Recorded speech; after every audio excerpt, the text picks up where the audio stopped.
தமிழ் என்பது நம் உணவு, தமிழ் என்பது நம் உறவு, தமிழ் என்பது நம் உடை, தமிழ் என்பது நம்முடைய உணர்வினுடைய உச்சம். எல்லாம் உயிர், எல்லாம் தமிழ்தான். தமிழில் நின்று கொண்டுதான் தமிழர்களுக்காகத்தான், தமிழ்நாட்டிற்காகத்தான் நீங்கள் அறிவியல் படித்துக் கொண்டிருக்கிறீர்கள் என்பதை நினைத்துக் கொண்டால் போதுமானது. ரொம்ப சந்தோஷமாக இருக்கிறது. தமிழினுடைய வரலாறு மிக நீண்டது குழந்தைகளே. அந்த தமிழினுடைய வரலாற்றினுடைய நீட்சியை நாம் எத்தனை ஆண்டுகள் என்று சொல்லுகிறோம்? யாருக்காவது தெரியுமா? நான் ஒன்று சொல்றேன். இந்த எகிப்தியர்கள் இருக்காங்கல்ல, அவர்களுடைய வரலாறு எதை குறித்து அவர்கள் தன் வரலாறை தோண்டி எடுக்கிறார்கள் என்றால், இந்த பிரமிடுகள், பிணங்கள், மம்மிஸ், பிணங்களை கொண்டுதான் அவர்கள் தன் வரலாறை சொல்கிறார்கள். தமிழர்கள் எதை வைத்து வரலாறு சொல்கிறோம் தெரியுமா? அவர்களுடைய வரலாறு 5000 6000 என்று சொல்கிறார்கள். நம் வரலாறு எப்படிப்பட்டது தெரியுமா? நமக்கு பிணங்கள் எல்லாம் நம் இடத்தில் கிடையாது, எரிச்சிடுறோம். புதைச்சா கூட அதுக்கு மேல இன்னொன்னு போட்டுடுறோம். நம்மிடத்தில் எந்த கட்டடங்களும் இல்லை, எந்த ராஜாங்கத்தினுடைய, எந்த ராஜாவினுடைய எந்த வரலாறும் நம்மிடத்தில் இல்லை. நாம் எதை வைத்து வரலாறு சொல்கிறோம்? தமிழர்கள் எதை வைத்து வரலாறு சொல்கிறார்கள் என்றால், தமிழர்கள் தன் நாபியில் இருந்து எழுகின்ற அந்த உயிர் மூச்சு காற்றோடு வெளிவருகின்ற தன் தாய்மொழியை வைத்துத்தான் நாம் தமிழர்களாகிய நாம் வரலாறு சொல்லிக் கொண்டிருக்கிறோம். தமிழ்தான் தமிழர்களுடைய வரலாறு, தமிழ் மொழிதான் செம்மொழி.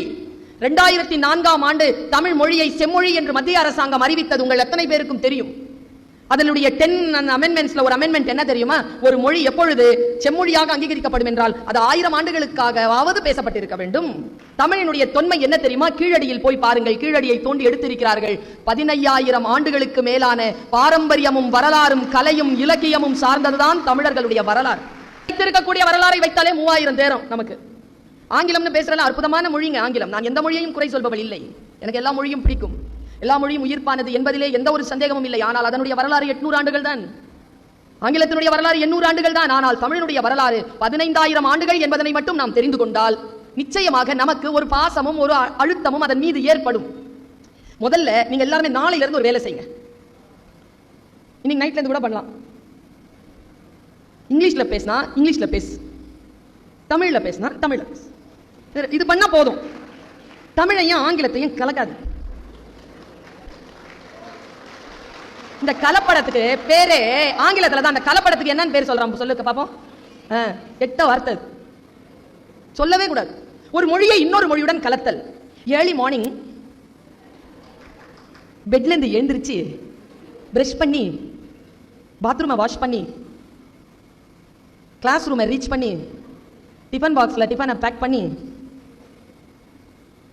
என்ன பண்ண? இதுல பண்ணி தான். வேற நீ எடுத்து பிரிச்சு பாரு.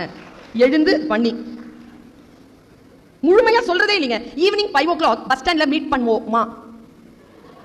ஈவினிங் 5 o'clock பஸ் ஸ்டாண்ட் லே மீட் பண்ணுவோம் வா பண்ணுவோம். இவ்வளவுதான் தமிழ். தமிழை முழுமையாக பேசுங்கள். நீங்க ஆங்கிலத்தையும் சுருக்கிக் கொண்டீர்கள் குழந்தைகளே. இப்ப என்ன SMS அப்படின்னா short message service. Where are you? அவனை வெட்டி வெயில்ல போடணும். என்ன எனக்கு இந்த மொழியை கொலை செய்யறவனை மட்டும் தாங்காதுங்க எனக்கு. நான் ஒண்ணு கேட்கிறேன், நீ பந்தியில உட்கார்ந்து இருக்கிற, உனக்கு பாயாசமோ ஏதோ ஒரு பொரியலோ வைக்கிறாங்க, உன்னை விட்டுட்டு இன்னொருத்தனுக்கு வச்சா எப்படி வயிறு எரியும்? அதே மாதிரி தான் மொழிக்கும். அந்த வார்த்தையை விட்டுட்டு இன்னொரு வார்த்தைக்கு போற, அந்த எழுத்தை விட்டுட்டு இன்னொரு எழுத்துக்கு போற. ஒருத்தர் இறந்து போயிட்டாருங்க, ஒருத்தர் மெசேஜ் போடுறான் RIP. என்னங்க RIPனா? எல்லாமே ஷார்ட்டா, எல்லாமே ஷார்ட்டா. 4 பேருக்கு நல்லது பண்ணணும், 4 பேர் தெரிய வேலை செய்யணும். இந்த 4 பேரோட சேர்ந்து தான் கிட்டு போறான். இந்த 4 பேர்ன்றாங்கல்ல தமிழ்ல, இந்த 4 பேர் யார் சொல்லுங்க பாப்போம்? எனக்கு முந்தானத்து தாங்க தெரிஞ்சது அந்த 4 பேர் யாருன்னு. செத்தா தூக்கிட்டு போறான்ல அவன் தானா? அவனுக்காகத்தான் நாம இவ்வளவு பண்ணணுமா? செத்துட்டா 4 பேர் நமக்கு வேணும். அந்த 4 பேருக்காகத்தான், அந்த 4 என்ற கணக்காகத்தான் தமிழ் அதைத்தான் சொல்கிறது. நேத்து என் பையனை நான் ஒரு வார்த்தை, உங்க வயசு தான் அவனுக்கு, இப்போ ஃபர்ஸ்ட் இயர் முடிச்சு செகண்ட் இயர் 3rd செமஸ்டர்ல இருக்கான், லா காலேஜ்ல இருக்கான். அவன் சொல்றான், முட்டாள்தனமா பேசாதப்பா அப்படின்ட்டேன். அவங்க ஒரு வார்த்தை சொன்னா பாருங்க, எனக்கு ஆச்சரியமா இருந்ததுங்க.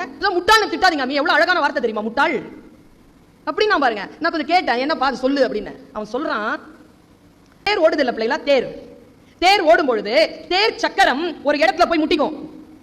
அப்போ ஒரு ஆள் நின்னுட்டு இருப்பாங்க, அவன் கையில ஒரு சின்ன கட்டை இருக்கும், அதுக்கு அந்த கட்டைக்கு பேர் முட்டு. அவன் சாமி வருது, அவனுக்கு சாமி வேணும், அவன் தேர்ல கை பிடிச்சானா அவனுக்கு அவ்வளவு ஜன்ம சாபல்யம். ஆனா அவன் அந்த தேரை பார்க்க மாட்டான், அந்த கயிறை பார்க்க மாட்டான், அந்த சாமியை பார்க்க மாட்டான். அவன் நோக்கம் எல்லாம் சாமி சிலை மறுபடியும் கோயில் போய் சேர வேண்டும். எங்கே சக்கரம் முட்டி கொண்டாலும் அந்த முட்டை வைத்துக் கொண்டு அந்த சக்கரத்தை திருப்புகின்ற அந்த ஆளுக்கு பெயர் முட்டு ஆள். அதை திட்டா மாத்தணும் பாருங்க, அதுதான் நம்முடைய மிகப்பெரிய பெருமை. வேறு எதையும் கவனத்தில் கொள்ளாமல் தன் வேலையே செய்யக்கூடியவனை திட்டுகின்ற மரபு வந்து விட்டது நமக்கு. நீங்க நினைச்சு பாருங்க, சொற்களில் இருக்கிறது சூட்சுமம்.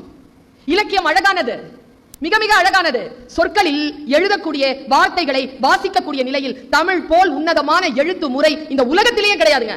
சீனாவில் 6000க்கு மேற்பட்ட எழுத்துக்கள் தெரியுமா? 6000. இங்கிலீஷ்ல 26. ஆனா இங்கிலீஷ்ல ஒரு பிரச்சனை இருக்குங்க. இங்கிலீஷ்ல தமிழுக்கு இருக்கிற பிரச்சனை சொல்ற மாதிரி. இப்ப என் பேர் பர்வீன் அப்படின்னா எத்தனை ஒலிங்க? எத்தனை ஒலி? பர்வீன் என்பது 4 ஒலி. ப இர் வி இன் 4 ஒலி. 4 ஒலிக்கு 4 எழுத்து தமிழ். நீ 7 எழுத்து எழுதினாதான் ஆங்கிலத்தில் எழுத முடியும் பர்வீன. ஒரு ஒலிக்கு ஒரு எழுத்து என்பது தமிழினுடைய மாண்பு. நீங்க எது வேணாலும் எடுத்து பாருங்க. அதனால் தான் தொழில்நுட்ப கட்டமைப்புகளில் உட்கார்ந்து அப்படி வந்து உட்காருது தமிழ்.